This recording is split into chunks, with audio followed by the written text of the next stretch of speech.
മരണം മഴയുടെ രൂപത്തിൽ പെയ്തിറങ്ങിയ മലയോര മേഖലകളിൽ മനുഷ്യസ്നേഹത്തിന്റെ മഹാമാതൃകകൾ തീർത്ത് മലയാളി സമൂഹം ദുരന്തമുഖങ്ങളിൽ ഞങ്ങൾ ഒറ്റക്കെട്ടാണെന്ന് ഒരിക്കൽ കൂടി തെളിയിച്ചുകൊണ്ടേയിരിക്കുന്നു.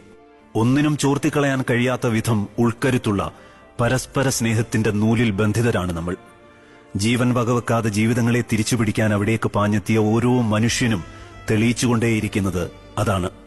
മരണം കവർന്നെടുത്തുകൊണ്ടുപോയ എല്ലാ സഹജീവികൾക്കും ആദരാഞ്ജലി. ഇനിയൊരു ദുരന്ത വാർത്ത നമ്മുടെ പ്രഭാതങ്ങളെ മുട്ടിവിളിക്കാതിരിക്കട്ടെ എന്ന് ആത്മാർത്ഥമായി ആഗ്രഹിക്കുന്നു. കൂടപ്പിറപ്പുകൾ നഷ്ടപ്പെട്ടുപോയ മനുഷ്യരുടെ വേദനകളോട് ഹൃദയം കൊണ്ട് ചേർന്ന് നിൽക്കുന്നു. ഭൂമിയിലെ ഏറ്റവും കരുത്തുള്ള ജീവി എന്താണെന്ന ചോദ്യത്തിന് സിംഹമെന്നോ ആനയെന്നോ ഒക്കെയുള്ള ഉത്തരങ്ങൾ ലഭിച്ചേക്കാം. എന്നാൽ ഏത് സാഹചര്യത്തിലും അതിജീവിക്കാൻ കഴിയുന്ന, ഏത് പ്രതിസന്ധിയിലും ചെറുത്തു നിൽക്കാനുള്ള കഴിവാണ് യഥാർത്ഥ കരുത്ത്. മനുഷ്യനാണ്